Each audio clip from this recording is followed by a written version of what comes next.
आना कहीं ना होते आ के घर घरे घर तो रह सका आराम हूँ घर में तो छोड़ ही मिल गया हूँ अरे बेटी का बाप अशान के तू लेता लेता लेता लेता ही लेता देखो तो भोपा जी ऐसे है उन्ना उन्ना मती वो मारी लोग ने तो मुंह ले जाओ कोई मतलब पड़ियो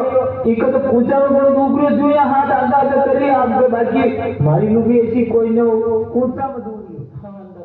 एक गोड़ा आदमी पहली क्यों खावा या बात तो हमने पहली थी हमने मुझे किस्सा में पूछी आपको अच्छा हाँ बेटा करो वाले